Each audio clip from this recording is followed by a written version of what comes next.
Excuse me ma'am, आपको कहीं जाना है? मैं आपके लिए दूसरी टैक्सी मंगवा देता हूँ, ये किसी और गेस्ट के लिए है। नहीं, मेरा जाना बहुत अर्जेंट है, अंदर किसी का खून हुआ। क्या खून? मैम सुनिए ma'am, excuse me ma'am, ma'am. Excuse me, तुमने मेरी वाइफ को देखा नहीं? सर एक मैडम अभी यहाँ आई थी, वो टैक्सी लेके अभी यहाँ से निकल गई है। कहाँ चली गई? मुझे नहीं पता, आई डोंट नो, पर कुछ अजीब सा बिहेव कर रही थी। क्या कर रही थी? सर वो बोल रही थी अंदर किसी का खून हो गया है। सर किसका खून हो गया सर? लिसन टू मी, ये रख, मेरी बात सुन, किसी का खून नहीं हुआ यहाँ पर, और तूने कुछ नहीं सुना, समझा? और पता कर कहाँ गए वो लोग। Okay sir. वो उसको चाकू मारता रहा, वो मर चुकी थी, वो फिर भी उसको मार रहा था। सर मुझे बचा लीजिए, वो मेरा चेहरा देख चुका है, वो मुझे नहीं छोड़ेगा। मुझे आप शांत हो जाइए, तुम्हें कुछ नहीं होगा। हम लोग हैं ना यहाँ पर। एक बात बताइए, क्या खूनी ने तुम्हें देख लिया है? खूनी होगा तो देखेगा ना, जब कोई खून नहीं है, कोई खूनी नहीं है, तो कौन किसको देखेगा?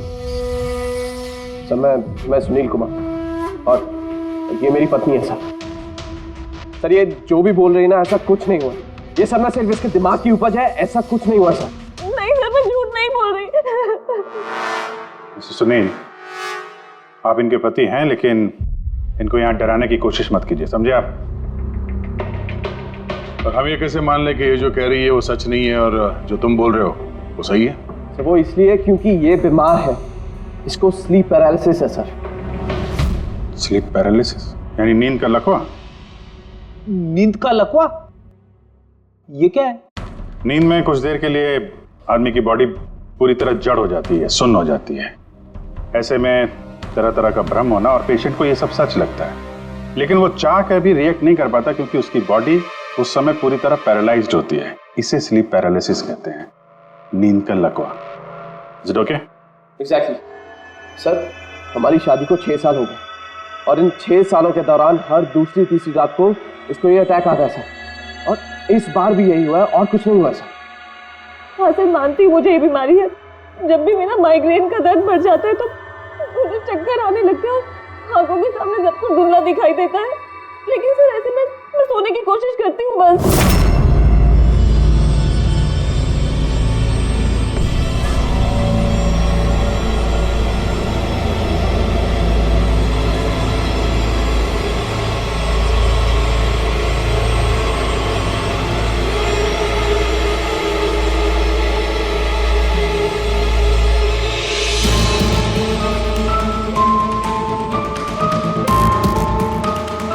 बड़ी मुश्किल से जैसे तैसे नींद आती है, और 2-3 घंटों के बाद अचानक से मेरी आंख खुल जाती है, मगर शरीर बिल्कुल स्थिर हो जाता है। चाहकर भी मैं हिल-डुल नहीं पाती, पूरे शरीर को जैसे लकवा मार गया हो। कुछ साफ नहीं दिखाई देता और सीने पर एक भारीपन सा लगता है, मगर मैं चाहकर भी चीख नहीं पाती, आवाज ही नहीं निकलती मेरी। और फिर 15-20 मिनट के बाद अजीब अजीब सी चीजें दिखाई देती है।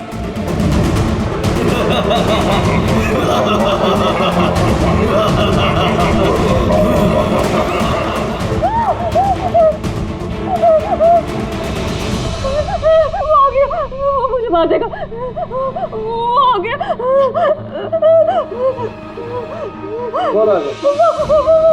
कोई नहीं, रिलैक्स। मुझे मार देगा।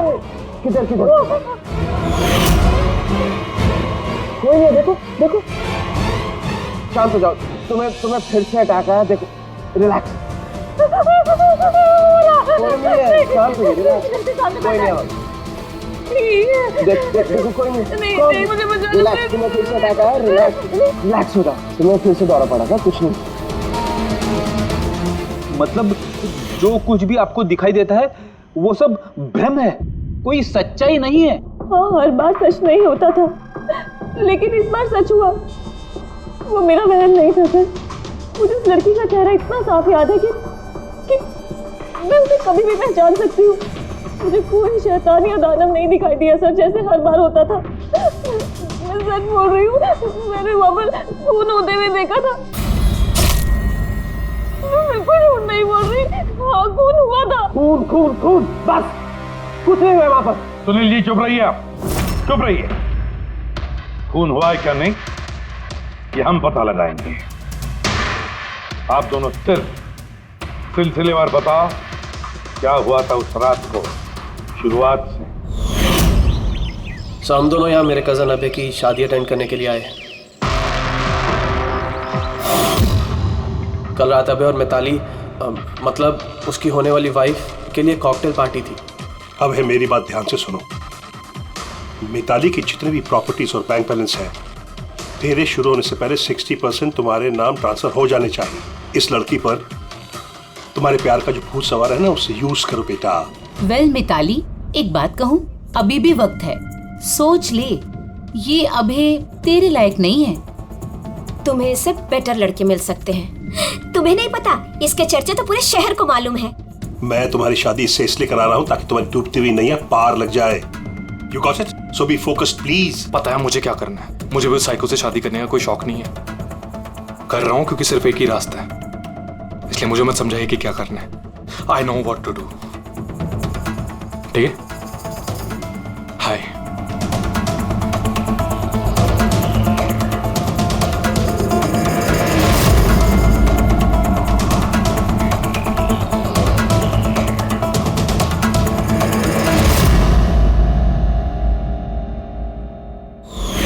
फिर पार्टी के शोरगुल में मेरा माइग्रेन का दर्द इतना बढ़ गया कि मुझसे वहां रुका ही नहीं गया।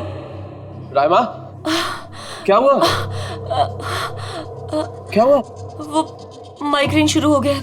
मेरी तबीयत बहुत खराब हो रही है। मैं थोड़ी देर रूम में जाके रेस्ट करती हूँ।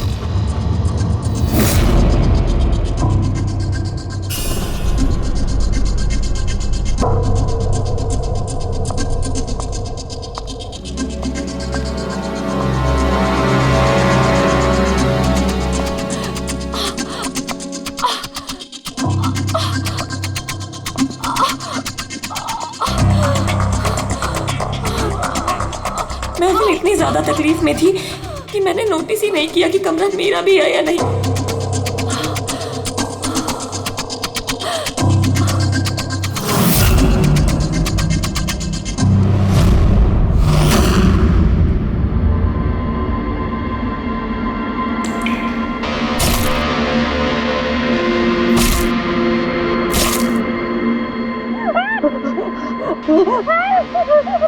कोई 45 मिनट के बाद जब मेरा दौरा शांत हुआ तो मैं उठी। मैंने अपने इधर उधर देखा तो वहाँ पर कोई खून ही नहीं था, ना ही कोई लाश थी, ना ही कोई खून के धब्बे थे।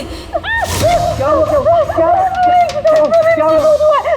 मेरी बात सुनो, तुम्हें फिर से अटैक है। देखो कोई नहीं, देखो और तुम यहाँ पर क्या कर रही हो? ये हमारा कमरा थोड़ी ना। अच्छा ये सब छोड़ो, तुम यहाँ पर बैठो।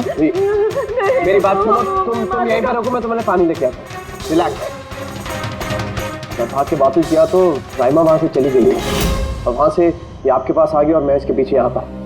लेकिन सर एक बात पक्की है, वहां पर कोई खून नहीं हुआ। ये सब इसके दिमाग की उपज है। सुनील जी, जिस तरह से रायमा ने हमें ये सब कुछ बताया ना, उससे नहीं लगता कि ये सब मन घड़न है। जरूर इसमें कोई ना कोई सच्चाई है। सर वो रूम उन रूम्स में था जो हमने शादी के लिए बुक किए और मैंने अपने गेस्ट लिस्ट में चेक कर लिया, ना तो कोई मिसिंग है ना ही किसी का मर्डर हुआ। सर आप इसकी बात को बिल्कुल मत सुनिए। बस उस शादी को आराम से हो जाने दीजिए, वरना जीत अंकल तो बर्बाद हो जाएंगे और इससे ज्यादा मैं तो सड़क पे आ जाऊंगा। सर शादी में कोई प्रॉब्लम नहीं होगी, हम पूछताछ तो करेंगे, लेकिन अपनी तरीके से।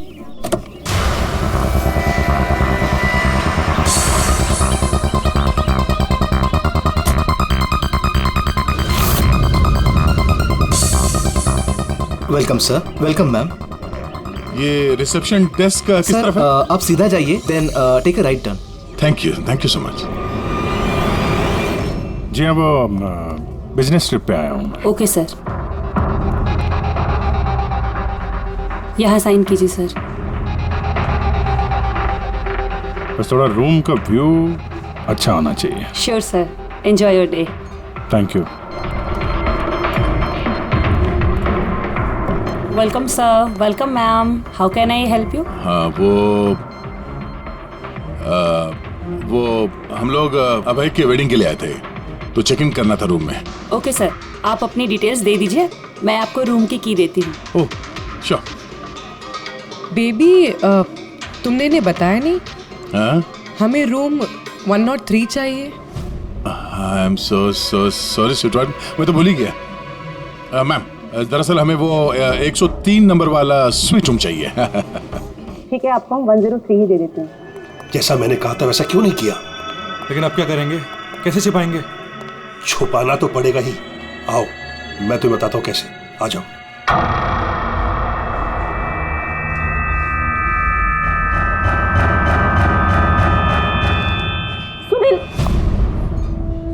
सब कुछ इसी के कारण हुआ। किसी को पता चल गया ना तो पता नहीं क्या होगा। कहाँ थे तुम? चलो मुझे कुछ बात करनी है, आओ।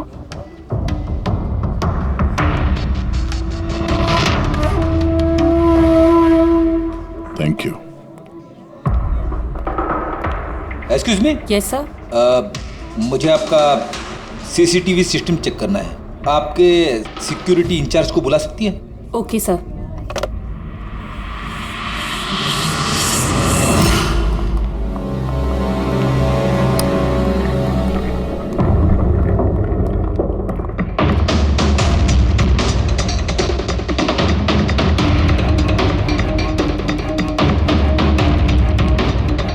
ठीक है, थैंक यू।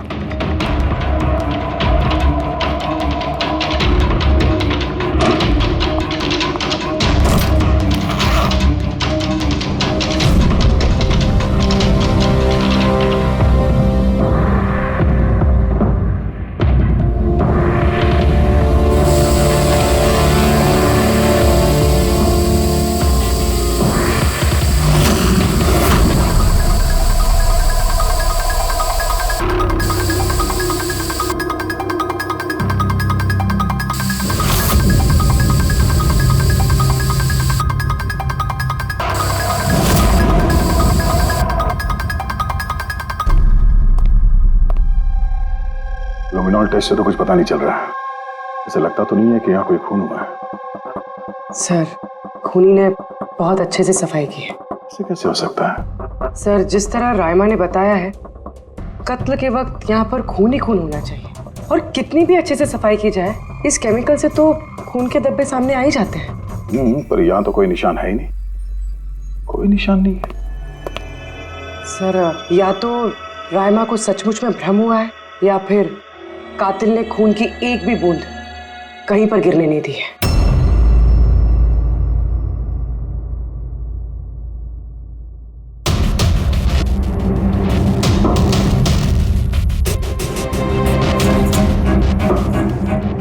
मुझे लगता है तुम सही कह रही थी। कातिल ने खून की एक भी बूंद गिरने नहीं दी। ये देखो, खून की एक भी बूंद जमीन पे या दीवार पे कहीं भी नहीं गिरी है, क्योंकि कातिल ने पूरे कमरे को प्लास्टिक के शीट से कवर कर दिया था।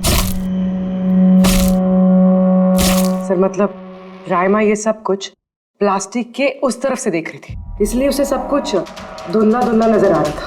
हाँ, ये प्लास्टिक शीट्स जहाँ पे जुड़ते हैं शायद एक गैप रह गया होगा, और उसी गैप में से इस लड़की की शक्ल दिख गई होगी उसे। न लाश मिली है, न फिंगरप्रिंट्स, और ना ही कोई खून। लगता है इस केस में हमें फॉरेंसिक से कोई मदद मिलने वाली नहीं है। ये पता लगाना आसान नहीं है कि खून किसका हुआ है, किया किसने, और वो लाश गई तो गई कहाँ? अरे नहीं, वो प्रॉब्लम तो दूर हो गई।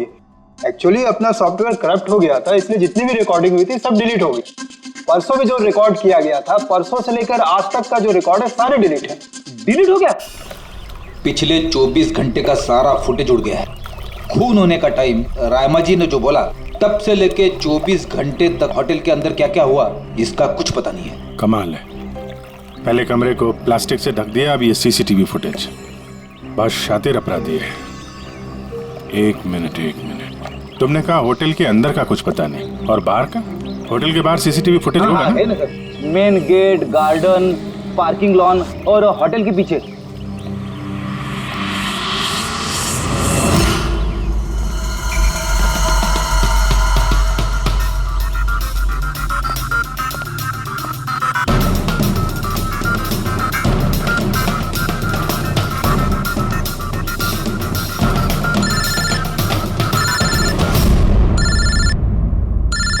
अबे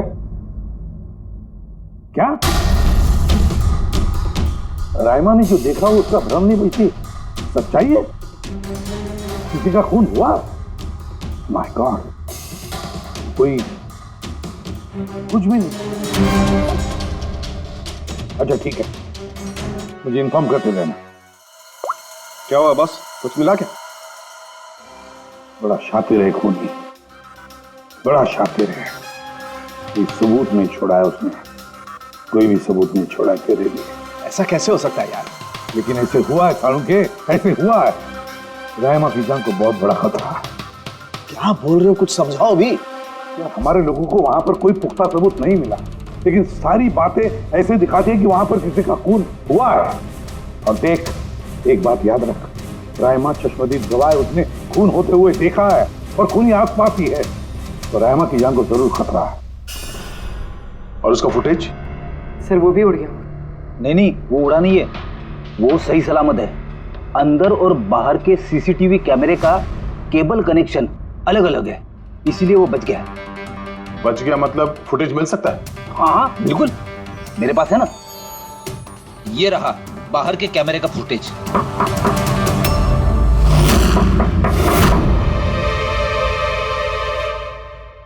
सर, अगर खूनी ने उस पर उस वक्त हमला किया है जब स्लीप पैरालिसिस का दौरा पड़ रहा है, फिर तो वो उंगली भी नहीं हिला पाई होगी। और अगर वो अपनी उंगली हिला पाई तो? कैसे डॉक्टर तारिका? पैरालिसिस तो पूरी बॉडी को हो जाती है। देखो, स्लीप पैरालिसिस को छोड़ दो, नॉर्मली भी जब हम सोते हैं, गहरी नींद में होते हैं, हमें सपने आते हैं, उस वक्त भी हमारी मांसपेशियां सेमी पैरालिटिक स्टेट यानी शिथिलता की अवस्था में होती है। ये सबके साथ होता है।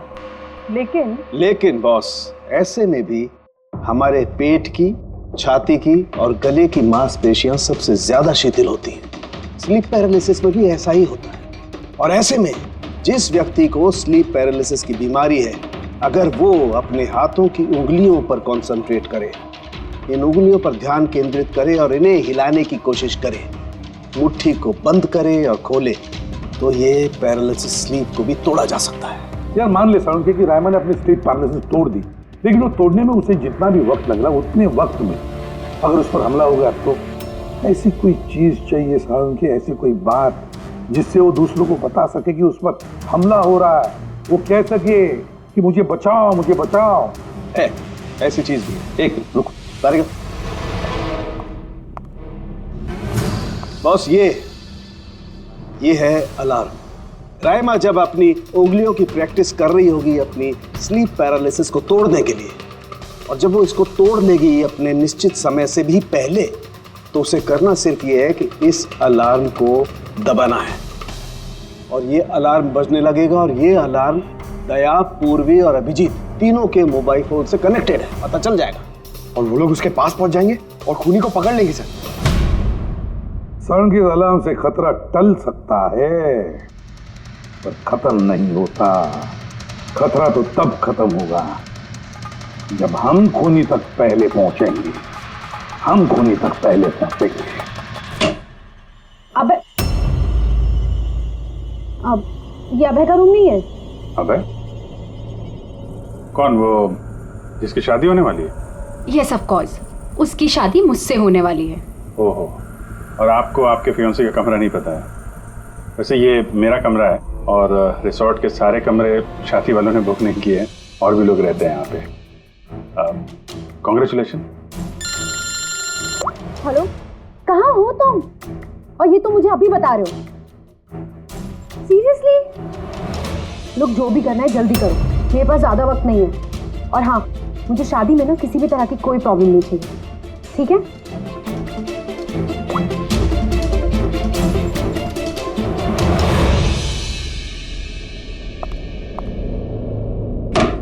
मिताली, जिसकी शादी होने वाली है, वैसे ये वाकई अभय का कमरा इसको मालूम नहीं होगा क्या? कहीं इसको हम पे शक तो नहीं हो गया? वो तो पता नहीं, लेकिन खूनी को भनक नहीं लगनी चाहिए, क्योंकि अगर ऐसा हुआ तो रायमा की जान को खतरा हो सकता है। रायमा ने कहा था कि खून 12 से 12:30 के बीच में हुआ है। उसके बाद कातिल ने लाश को ठिकाने लगाने की कोशिश की होगी, लेकिन रिसोर्ट में इतनी भीड़ और चहल पहल है कि वो लाश को कहीं छुपाना मेरे हिसाब से नामुमकिन है। मतलब लाश को बाहर ले गए हैं लोग? लेकिन सर, रात को रिसोर्ट से बाहर तो कोई गया नहीं। कहीं ये लाश रिसोर्ट के अंदर ही तो नहीं? नहीं, अगर लाश यहाँ होती तो अब तक बदबू आना शुरू हो जाती। करेक्ट। मैंने किचन का फ्रीजर चेक किया है, वहाँ भी कुछ नहीं है। वही एक जगह जहाँ पे लाश छुपाई जा सकती थी। वैसे भी यहाँ शादियों की पार्टी और लेट नाइट पार्टी की वजह से ऐसी जगह पे हमेशा कम से कम 30 लोग तो होते ही हैं। खूनी लाश को वहाँ पे छुपाने की गलती नहीं करेगा। सर, कहीं खूनी ने 2 तारीख को लाश के साथ चेकआउट तो नहीं कर लिया? मिस्टर पारितोष, आपके कहने पे मैं ऑलरेडी 3 बार रिकॉर्ड्स चेक कर चुकी हूँ। कोई मिसलीला थी ही नहीं। आपको जरूर कोई गलतफहमी हुई है, वो जरूर कहीं और रुकी होंगी। अब प्लीज कहीं और जाकर चेक कीजिए। मैडम, मैं चेक कर सकता होता तो मैं आपसे रिक्वेस्ट क्यों करता? लीना मेरी दोस्त है और उसका नंबर खो गया मुझसे, मैं क्या करूँ? देखिए मैम, मेरा उससे बात करना बहुत जरूरी है। आप समझ रही हैं ना? सर, आप समझ नहीं रहे हैं। किसी एक की डिटेल दूसरे को देना हमारे नियम के खिलाफ है। फिर भी मैं आपकी मदद कर देती, लेकिन मेरे पास उनकी डिटेल्स है ही नहीं सर। अरे ऐसे कैसे नहीं है? डिटेल्स आप रखते हैं ना। कोई कमरा लेने आएगा तो आप उसकी डिटेल्स नहीं रखते हैं? लेते हैं सर, बिल्कुल लेते हैं। तो फिर? लेकिन वो यहाँ रुकी होती तो ना। 1 मिनट, आपको तसल्ली नहीं हो रही है, प्लीज आप खुद से चेक कर लीजिए। अच्छा ठीक है। कहीं रीमा ने मुझसे झूठ तो नहीं बोला? मैं देख लेता। मैम आप एक काम करेंगे, आप हाउस कीपिंग से किसी को बुला के लाइए। मेरा रूम इतना गंदा है, सुबह से मैं कितनी बार कॉल कर चुका हूँ, कोई आने को तैयार नहीं है। ऐसे कैसे हो सकता है? ओके। नहीं, फोन पे, अरे फोन तो मैं 50 बार कर चुका हूँ। आप प्लीज किसी को भेजिए ना प्लीज।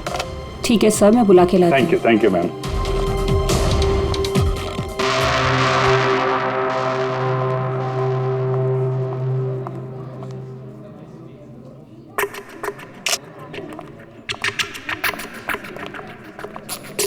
आज जितने लोगों ने चेकआउट किया है उनमें से 4 लोग ऐसे हैं जो आए थे तो शादी अटेंड करने, लेकिन बिना शादी अटेंड किए ही चले गए।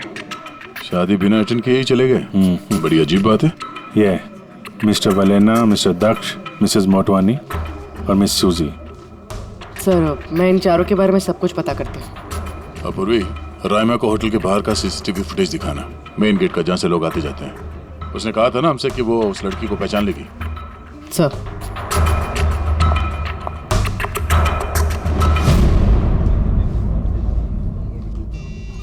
मतलब रायमा ने जो कहा वो सच है क्या?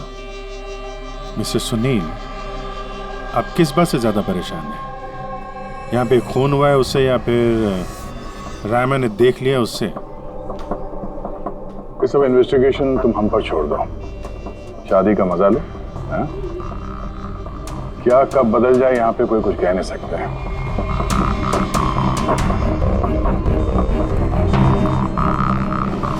चल भाई चल, अगले फंक्शन के लिए कपड़े रेडी करना है, तेरी हेल्प चाहिए।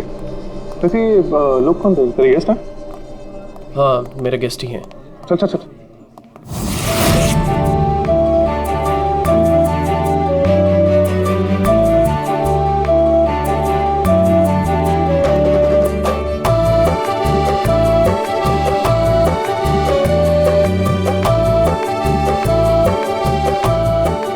तेरा तो गेम ओवर हो गया भाई। जो तूने गर्लफ्रेंड्स की लाइन लगा रखी थी उसका क्या? अगर मिताली ने सुन लिया ना तो गेम सच में ओवर हो जाएगा। पर भाई मुझे एक बात बता, तू एक लड़की के साथ सारी जिंदगी कैसे बिताएगा? इसके सारे लफड़े हैं ना साइड में चालू हैं। पूछ इससे, कॉकटेल पार्टी में अचानक से कहाँ गायब हो गया था? अबे कहीं गायब नहीं हुआ, मिताली के सामने उठक बैठक लगा रहा होगा। मैं डरता वरता नहीं हूँ उससे। You guys just wait and watch. Drink खत्म कर अपनी।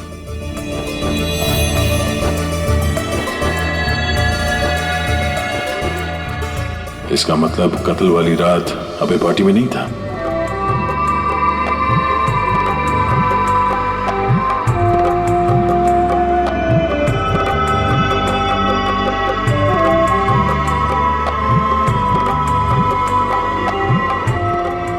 ऐसा क्या कहना चाहता था ये जो रंजित छुपाने की कोशिश कर रहा है? सर, मैडम अभी ठीक है ना? और उस दिन जो मर्डर के बारे में बोल रही थी वो गलतफहमी अभी दूर हो चुकी है ना मैम की? मेरी बात सुन, जो उसको गलतफहमी हुई थी ना वो दूर हो चुकी है। तू भी भूल जा। चल अभी। ओके। अच्छा हुआ कि राइमा माइग्रेन की वजह से अपने कमरे में सो गई है। मौका अच्छा है, अब कुछ ना कुछ तो करना पड़ेगा।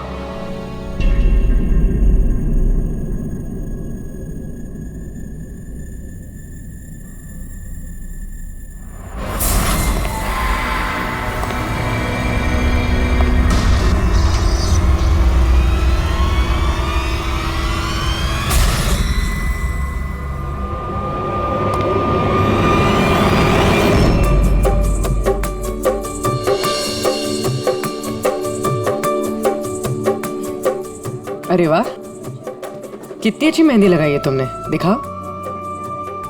बहुत अच्छी लग रही है। Thank you. All thanks to Alia. Mitali, sweetheart, मुझे तुमसे कुछ बात करनी है। Excuse me. एक सेकेंड। मिताली और अभय की जोड़ी कितनी अच्छी है ना, परफेक्ट कपल। Perfect couple. हाँ, अभय दिल पे आशिक है और ये सन की साइको। बिल्कुल एक दूसरे के लिए ही बने हैं।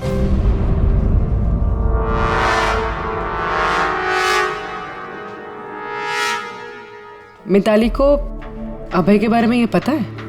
पागल है वो अभय के लिए। उसको पाने के लिए वो किसी भी हद तक जा सकती है। अगर जरूरत पड़े तो किसी को मार भी सकती है।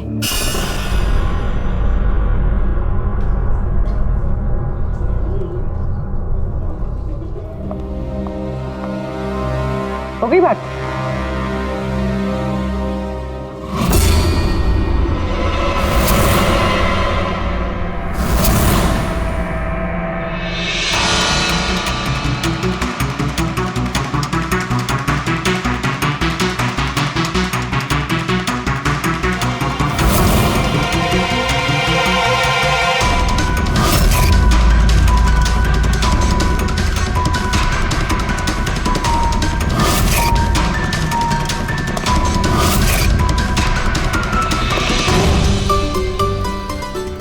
अरे खाली हो गया क्या? अरे नहीं साहब, रिफिल ही करने जा रहा था।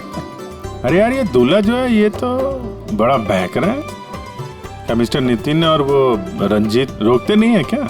सुना है कॉकटेल पार्टी में भी बहुत हंगामा किया। उस दिन तो हादी हो गई थी सर। अच्छा, उस दिन भी नहीं रोका इसको? नहीं साहब, कोई बोलने वाला था ही नहीं। रंजीत साहब तो खुद ही 11 बजे के बाद आते पार्टी में, और उनके बेटे अपनी बीवी को तलाश कर रहे थे। बाहर जा रहे थे, अंदर आ रहे थे, कोई बोलने वाला था ही नहीं साहब। अच्छा, मतलब खाली दुल्हन थी पार्टी में? सर वो तो दूल्हे के पीछे पीछे घूम रही थी। सर, इस रिसोर्ट में कई शादियां हुई हैं, लेकिन ऐसी शादी कभी नहीं देखी। अरे हाँ साहब। अरे यार, तुम खाने को लाना यार। अभी लाया साहब।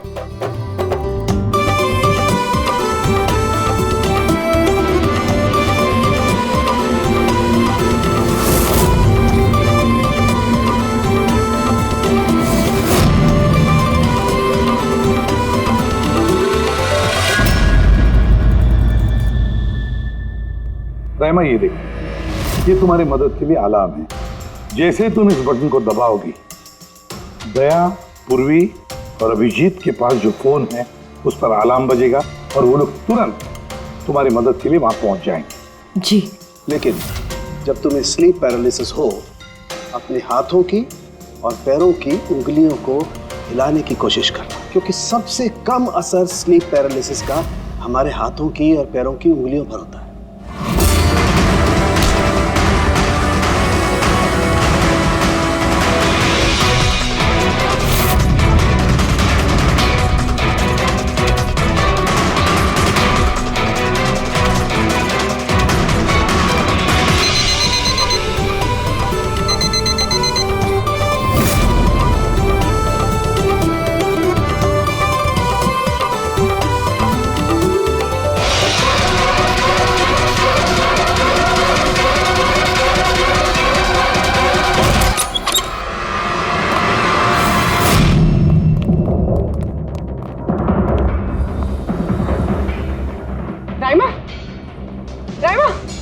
सर बेहोश है।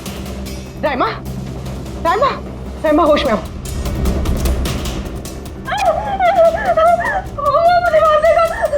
मुझे बचा लीजिए प्लीज, मुझे बचा लीजिए। कौन मार देगा? हुआ क्या यहाँ पे?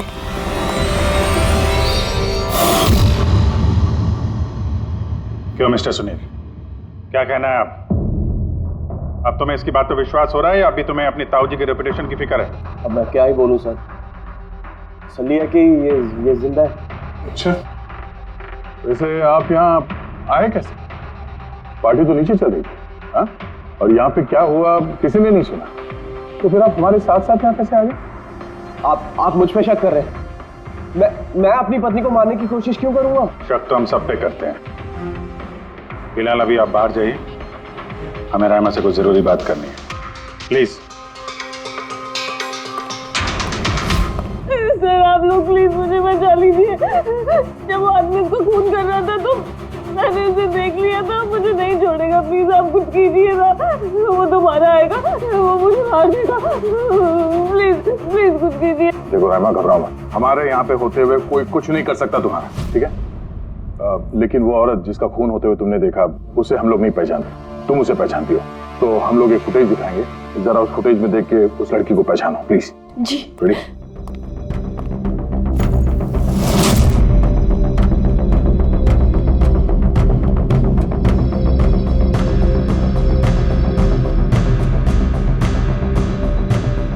सर यही लड़की थी, वो इसी का खून हुआ था, पक्का ये वही लड़की थी।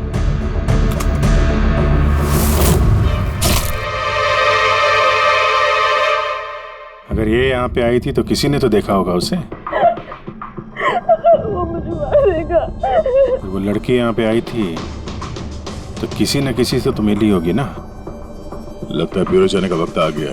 वो 4 लोग जो शादी अटेंड करने आए थे और अटेंड किए बिना ही चले गए, जरा उनसे भी पूछताछ कर लेते। ये जरूरी काम छोड़कर आया था शादी अटेंड करने के लिए, लेकिन बीच में ही वापस चले गए। एक तो इन्हें रिसोर्ट की कार ने एयरपोर्ट छोड़ा, दूसरा इनके पास एक छोटा सूटकेस था जिसमें 5.5 फीट की लाश तो नहीं आ सकती थी। दूसरा सर, ये मिसेस मोटवानी और ये मिस सूजी मिताली की लीगल टीम से हैं सर। इन्हें भी किसी ज़रूरी काम से शादी के बीच में जाना पड़ा। ये भी रिसोर्ट की कार में ही गई हैं। एक सूटकेस था और बाकी इनका अपना अपना बैग। और इसमें भी 5 फीट 6 इंच की लाश तो नहीं आ सकती। और ये लोग वापस शादी अटेंड करने आ भी रहे हैं सर। ये चौथे का दिखाना सर। ये है दक्ष, ये सुनील का पीआर मैनेजर है सर। 1 जून को आया था, 2 जून को गया अपनी कार से। 1 मिनट पंकज, जरा इस मिस्टर दक्ष का शादी में आने वाला फुटेज दिखा।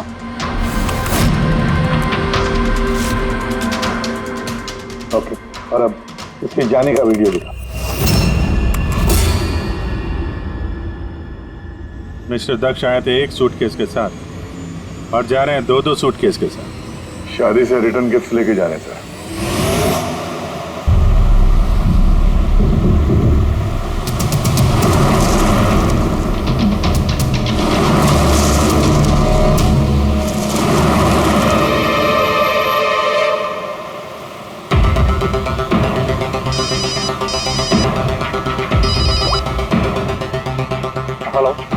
अभय के शादी से जो सूटकेस लाया था वो कहाँ छुपाया है?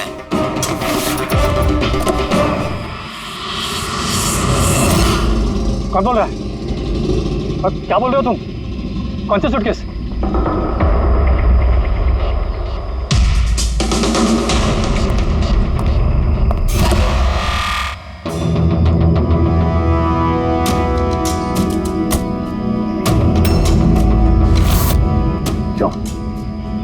सूटकेस के बारे में तुम यहीं बताओगे या कहीं और अच्छे से खातिरदारी करे तुम्हारी?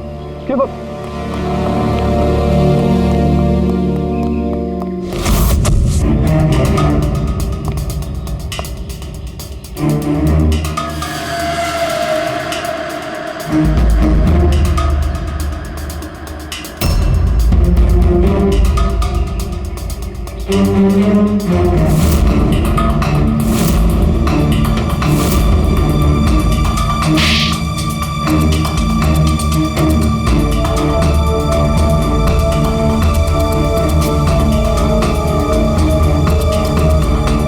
याद आया?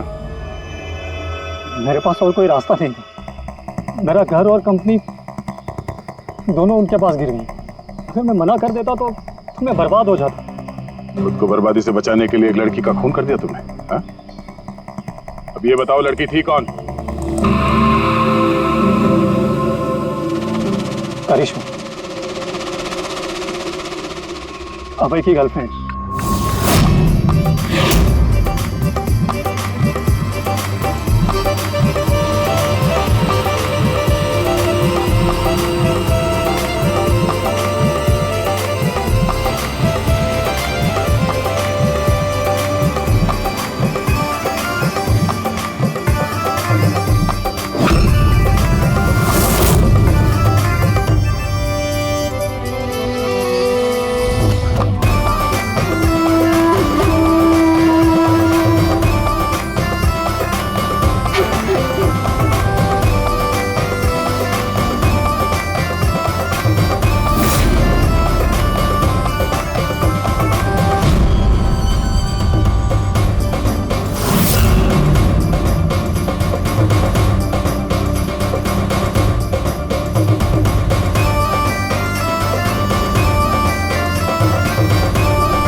शादी मुबारक हो मिस्टर अभय।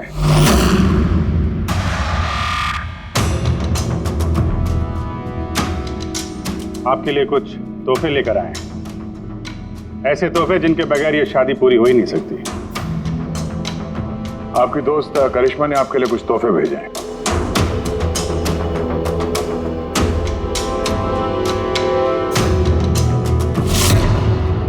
करिश्मा, याद आया?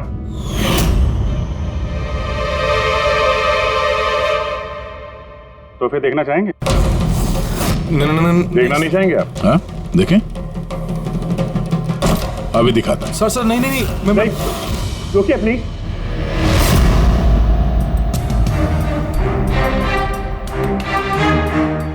क्या हुआ मिस्टर रंजीत? प्लीज प्लीज ये सूटकेस मत खोलिए। क्यों? क्यों नहीं खोली? हैं? क्योंकि तुम्हें डर है कि इस सूटकेस के अंदर करिश्मा की लाश ना निकले।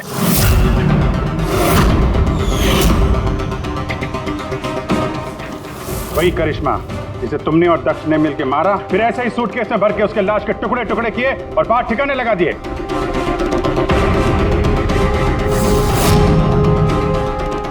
डैड, ये क्या बोल रहे हैं? ये सच है क्या? हाँ बेटा, ये सच है। मैं क्या करता? मुझे ये शादी किसी भी कीमत पर करानी थी, क्योंकि अगर ये शादी नहीं होती तो हम लोग सड़क पर आ जाते, बर्बाद हो जाते। ये करिश्मा ये शादी को तोड़ने में तुली हुई थी। अपना मुंह बंद करने के लिए उसने मुझसे 5 करोड़ रुपए मांगे। सच में अगर मेरे पास होते तो मैं दे भी देती, लेकिन नहीं थे मेरे पास। फिर उस दिन वो अचानक ही हाथ धमकी, मुझे कुछ नहीं सूझा और मैंने किसी बहाने से उसे रात तक रुकने को कहा। फिर मैंने इसका प्लान बनाया। फिर मैंने दक्ष को इस प्लान में शामिल किया, क्योंकि मुझे पता था कि दक्ष मुझे ना नहीं कर सकता। वो इंच इंच मेरे कर्जे में डूबा हुआ है।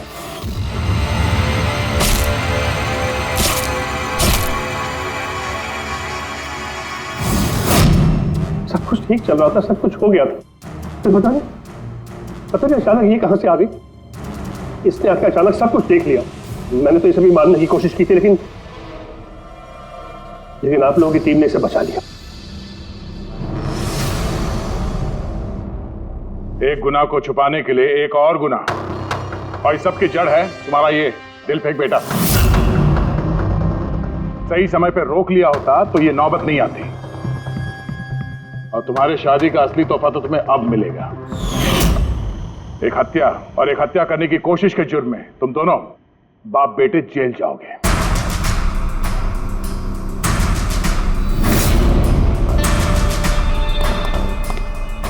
Thank you.